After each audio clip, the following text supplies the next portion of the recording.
All right, the next step is we want to get some search volume data for these keywords that we've these keywords we put together. Just the top level ones. We don't need to get down into these long tail keywords because they're just going to be lower search volume of the top level keyword anyway. So, but we just want to figure out what's the thing that the people search for most, because we want to prioritize. So we don't want to optimize the homepage for event design if wedding planner gets like 10 times the search volume. We want to take the biggest keyword and use that on the homepage. And then maybe some of these have no search volume, so it's not even worth pursuing them. But I think since we've only got 4, we'll definitely pursue all of them. Sometimes these lists are really, really long. This is not. So we'll definitely pursue all of them. But when we do have a long list, sometimes we don't pursue them all. There might be some that we leave out because there just are no volume compared to the rest. So I'm just going to grab these top level keywords. And typically one really stands out. And we also want to look at what the keyword planner is suggesting too, because sometimes it'll show some stuff that I would not have seen otherwise. All right, so we're just going to get ideas here, and I don't bother with the ad groups. I just go straight over to keyword ideas.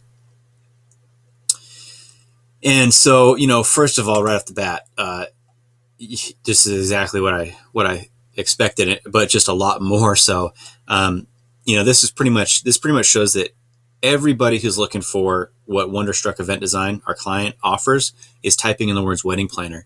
Compared to that, we've got 165,000 for wedding planner, and the second one is only 5,400. So, really, there's only one keyword. This whole industry has just one keyword, and that's wedding planner. So now I'm just going to look down here, see if anything pops out at me. It's talking a lot about wedding dresses.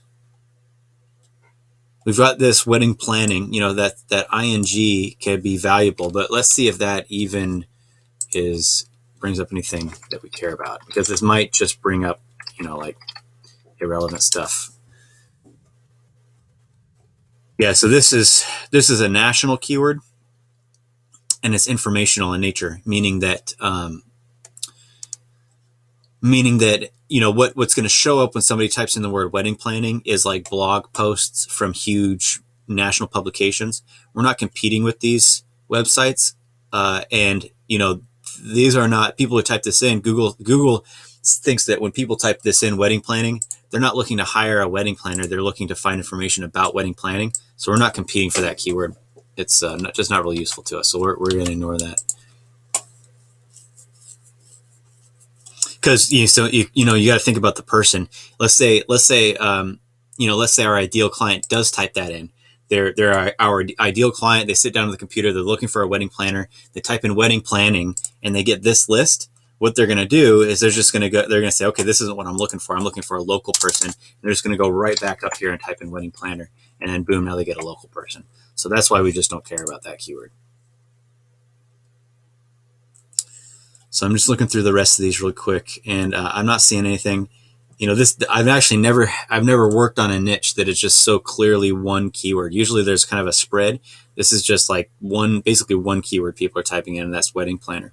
That's not a very good place to be, though. You want to have a variety, because that kind of leaves it's just less real estate, because now we're just basically everybody's competing for one page, which is the local wedding planner page. But that's okay. So that that's the information that we were looking for, and